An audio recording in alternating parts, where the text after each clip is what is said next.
Hi, we're Mark and Goya. Hi there. Yeah. We've been back from our Scandinavian trip for a few weeks now, and we want to go through the lessons we've learned, the mistakes we've made, and the costs.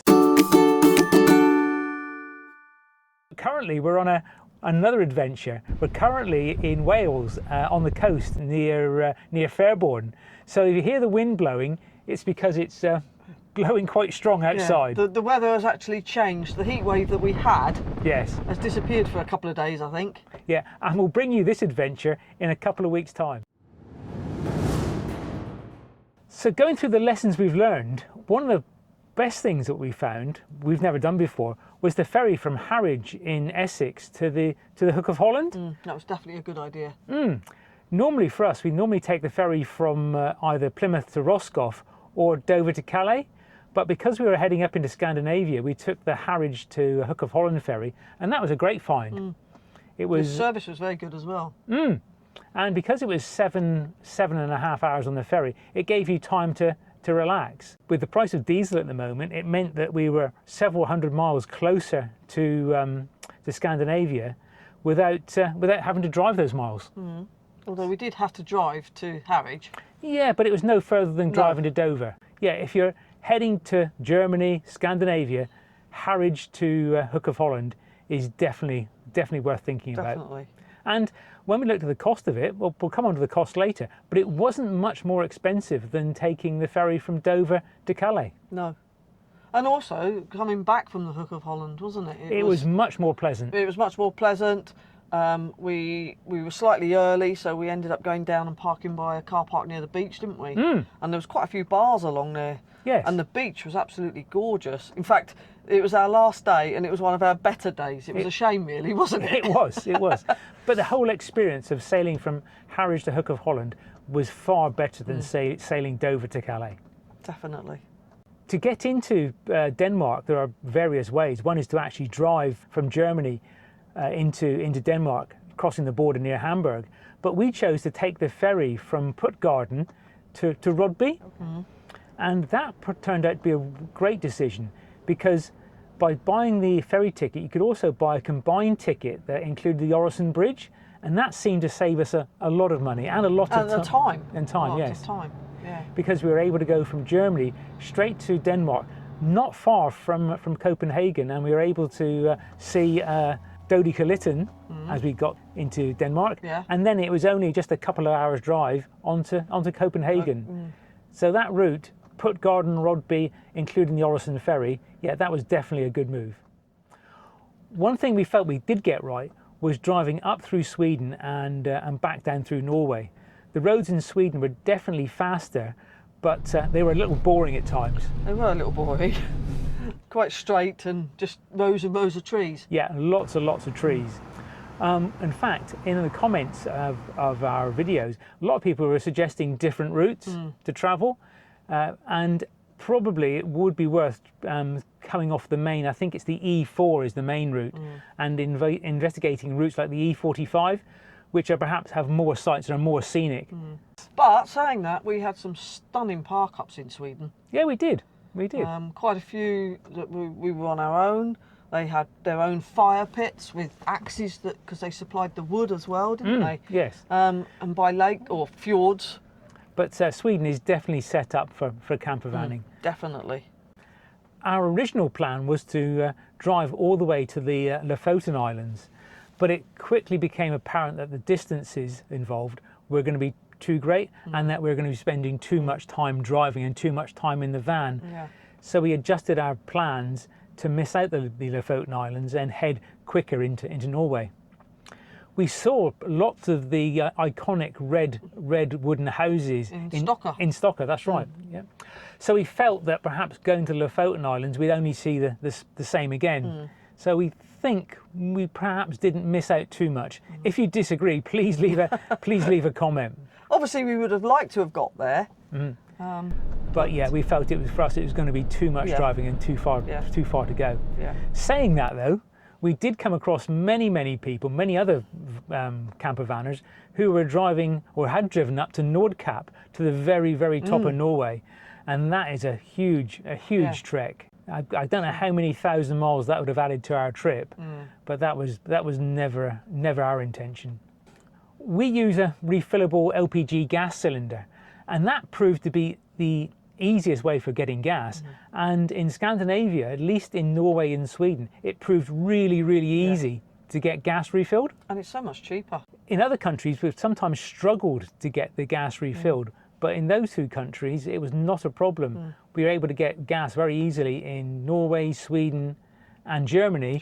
But not in Denmark. Denmark, we just couldn't find it anywhere in Denmark. So we've covered some of the lessons we've learned, but now perhaps it's the bigger section of the mistakes we made. Yeah, but as they say, you learn by your mistakes. Yes. And hopefully we're teaching others not to make the same mistakes.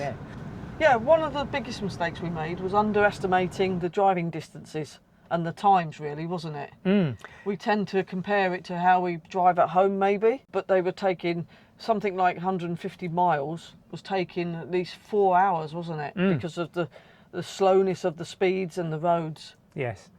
The speed limits in Scandinavia are typically 80 kilometres an hour, 50 miles an hour. It perhaps doesn't seem very different from the normal 70 miles an hour, but when you put over the distances needed to travel, it added up to several hours of extra driving each day. Yeah, sometimes it would take almost the day, wouldn't it, that we thought we'd have the afternoon for, but we seem to lose it. Yes, and that's one of the reasons why we decided not to go to the Lofoten Islands. We left home on the 4th of May and then travelled for 6 weeks through to about the middle of June. In hindsight, we think that might have been a little bit too early, mainly because of the weather. We had a lot of wet weather, a lot of rain. You can tell by the way we're wrapped up that the weather's taken a turn for the worse. It has poured all night, and it's now 11 o'clock. We've been hanging on as late as possible, but we're going to have to make a move. Yeah, we're going to make a run for it. So I'm dressed for one of us is going to make a run for it. As always, I'm taking one for the team. It wasn't particularly cold, and we didn't have any problems with snow on the ground. But we also came across that a lot of the tourist attractions hadn't opened yet. Yeah, or only just. In fact, the Arctic Circle had only just opened the day before we arrived, hadn't it? That's right. So, and some of the campsites we had arrived at also weren't ready or weren't geared up for the season.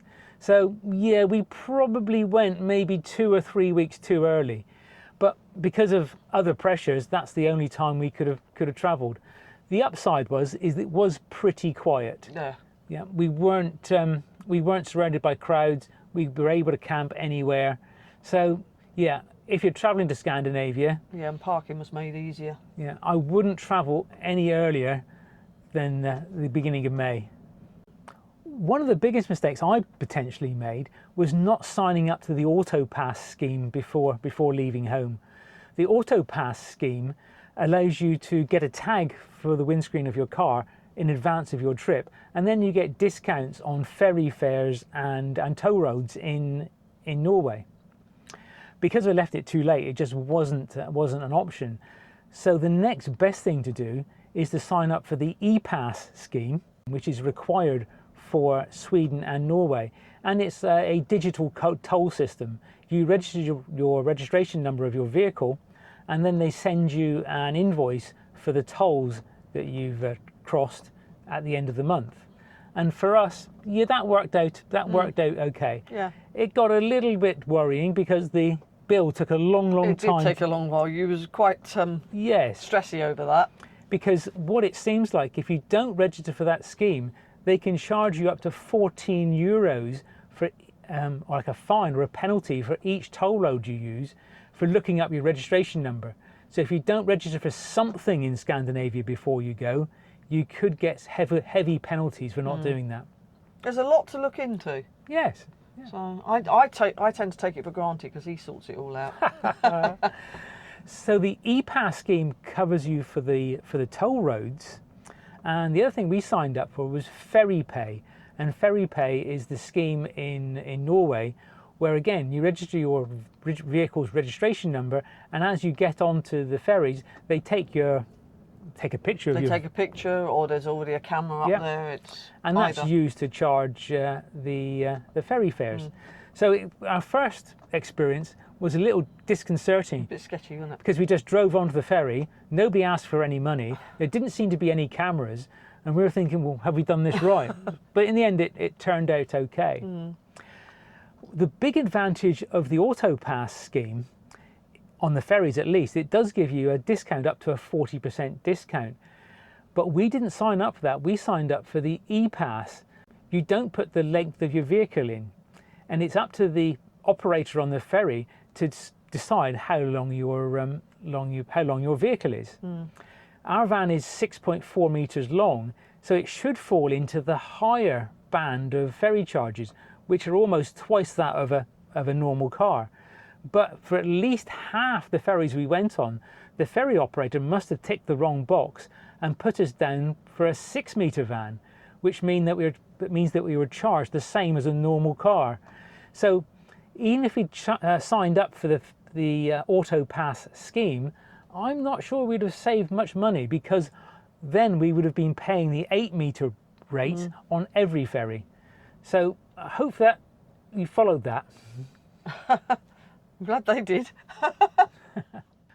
One thing I stressed about before leaving for Scandinavia was tyres, whether that we should have winter tyres for the conditions. So I'd read that from the 1st of May, you don't actually require winter tyres in Norway. The van has actually got winter tyres on the front and summer tyres on the rear. So I thought that would be okay. And we didn't actually come across any bad conditions, road conditions, where we needed winter tyres. But it turns out that in Scandinavia, it is actually illegal to drive on a mix of tyres, front and rear. They must either be all winter tyres or all summer tyres. But unfortunately, we did have a mix. Yeah. That was never a problem. The road conditions were never bad enough to require winter tyres. We never saw any ice or snow on the road. We saw plenty of ice and snow beside the road, but never any on the road. That was one thing. They were on top of everything. The road clearing, maintenance. It was a pleasure to drive. It was. It really was. Yeah. Maybe one of the things to check before you go anywhere, and we've had this happen all over Europe actually, haven't we? And in the States, is maybe check for public bank holidays, because of the shops closing or streets closing. It can be a bit awkward sometimes. Or missing out on entertainment and events. That happened to us very, very badly in Norway. We missed Constitution Day. We woke to what sounded like cannon fire or explosions that morning, and we didn't have a clue what was going on until we drove through some villages and saw everybody dressed in smart clothes and heading out for the day. But it was a Sunday, so we just assumed everyone was heading for church. And unfortunately, we missed Constitution Day, which is the most religious. Not religious, but the most special day in the calendar for Norway, and that was a great shame.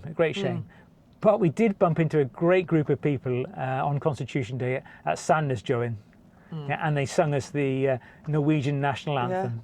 They realised that we were British and called us over the fence, come in through the restaurant, and started chatting with us, and actually stood there very proudly, sang their national anthem to us. Yes. 1, 2, 3.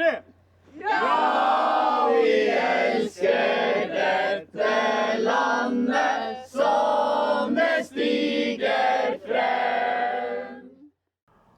One thing we've got completely wrong everywhere was pronunciation, and we thank everybody who's commented on our videos, who's corrected us on our absolutely awful pronunciation.